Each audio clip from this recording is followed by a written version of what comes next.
Hello and welcome, my name is Myre and we're about to go ahead and watch the Capacity for Battle video that they just released on ISC. Let's go have a look.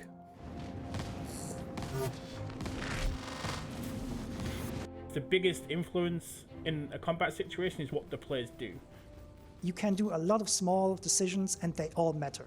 With these capacitors, we're looking to give players that extra option to make the situation more dynamic. And the more dynamic that situation is, we're hoping the more dynamic the combat is. A good combat experience should be the actions that the player can do in order to modify the outcome of a battle, but not doing in a way that feels gamey. A lot of our combat performance is based on equipment, which you set up very, very easily. Some of the decisions you do in combat are just simply based on, hey, am I overclocking my power plant or not?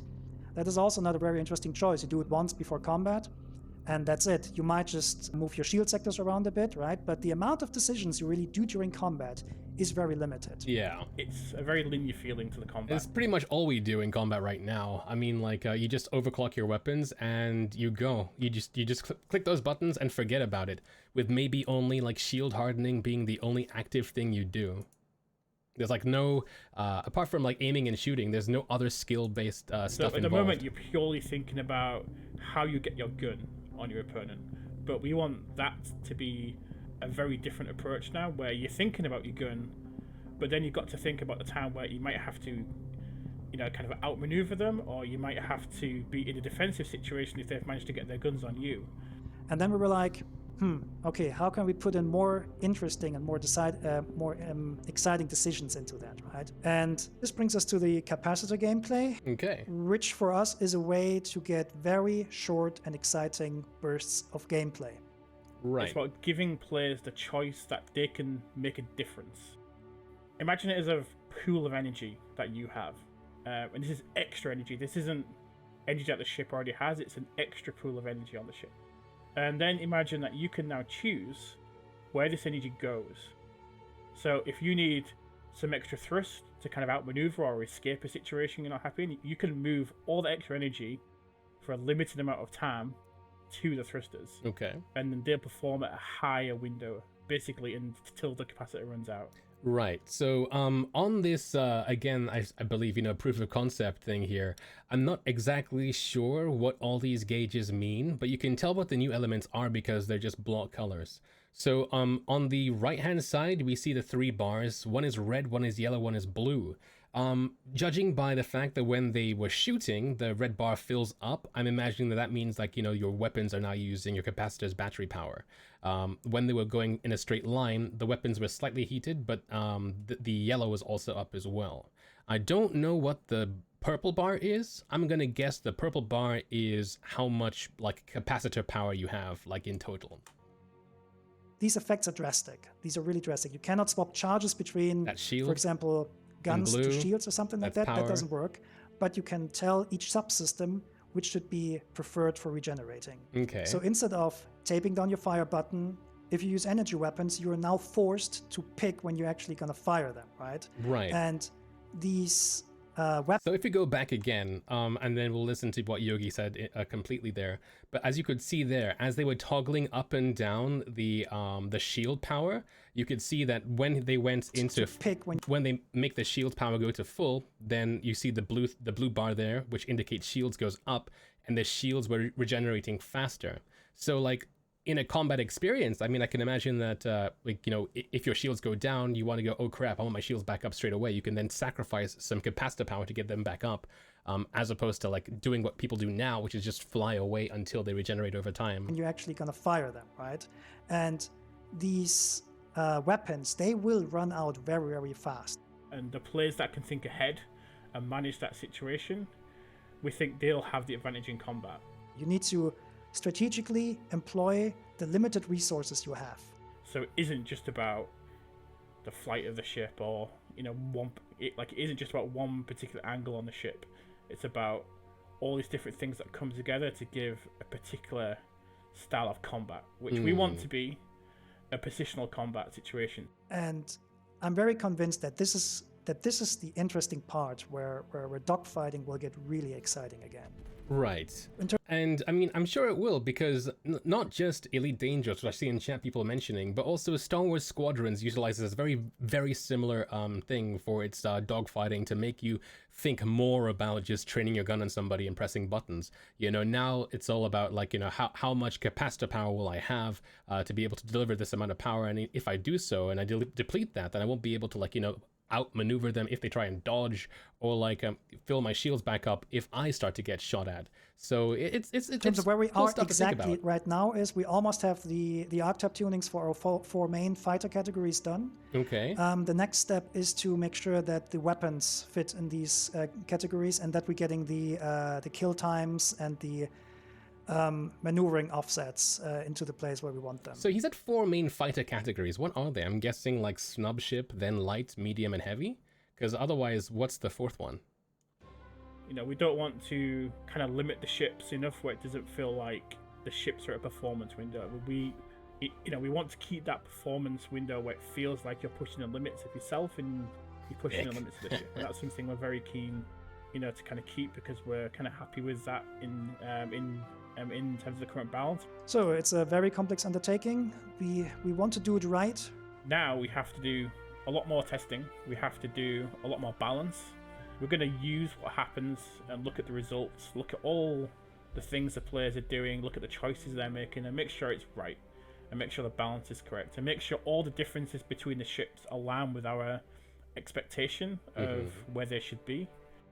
I wonder how soon we can expect it. It's going to be a feature that evolves over several releases for us. Like, I guess, so he says it's going to go over several releases. I wonder how soon we're going to get Tier 0, you know? Since their inception, our vehicle and player experience teams have worked to realize the full promise and potential of spaceflight and combat in both the Persistent Universe and Squadron 42. And this capacitor gameplay is just one more way they aim to put the ultimate fate of vehicle combat more solidly in your hands. But the work doesn't stop there. On our Road to Invictus launch week, let's turn our attentions now to operator modes.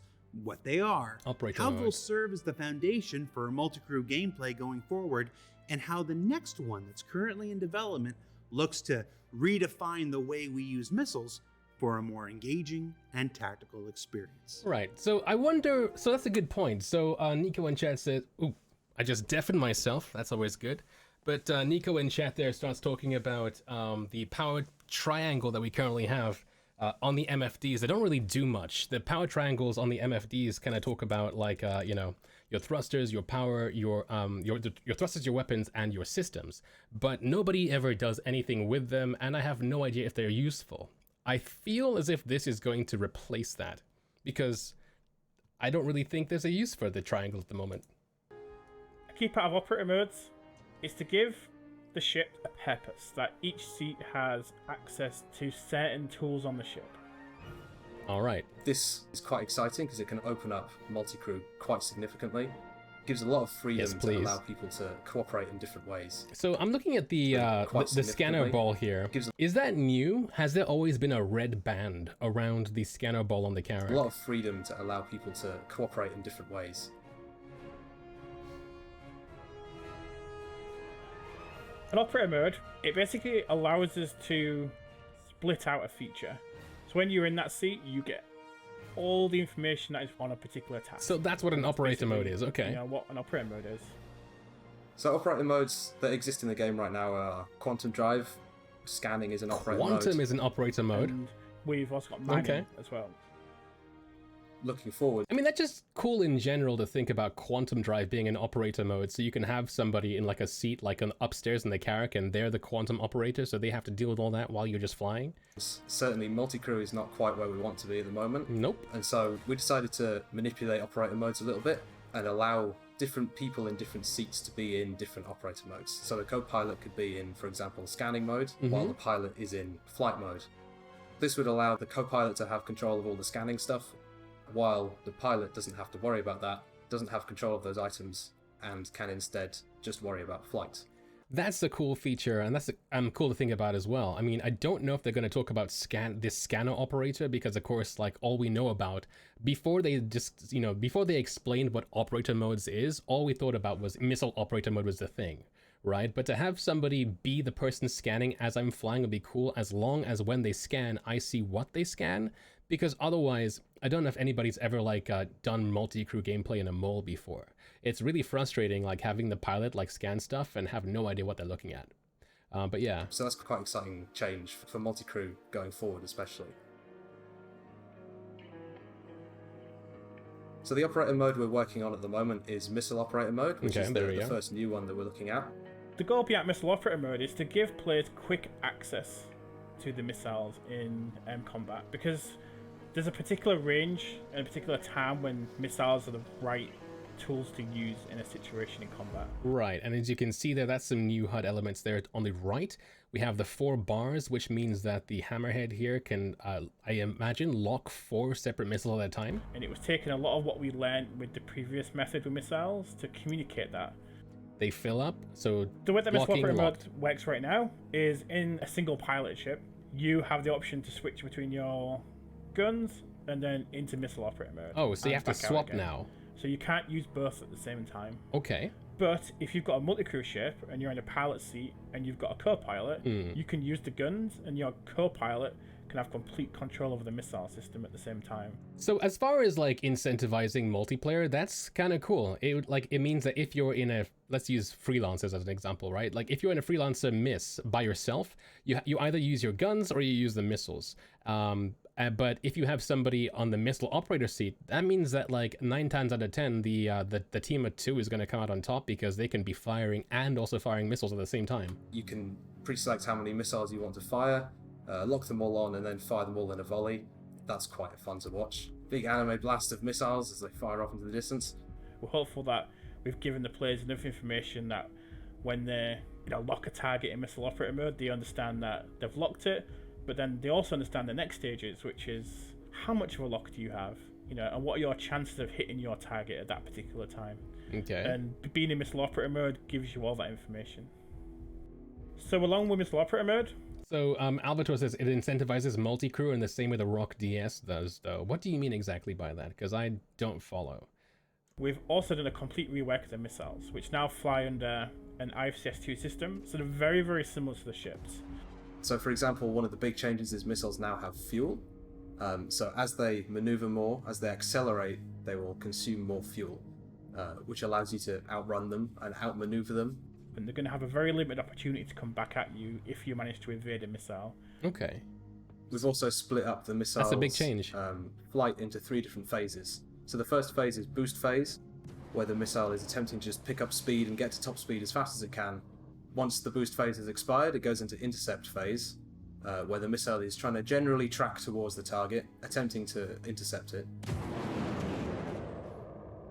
And then when it gets even closer, it switches to full tracking, what we call terminal phase, where it puts all of its effort into trying to hit the target, because it's now pretty close. Okay. As far as where we're at right now, we're confident about it. We didn't rush it out last quarter. There were a few quality of life things that we wanted to make sure we had before we released.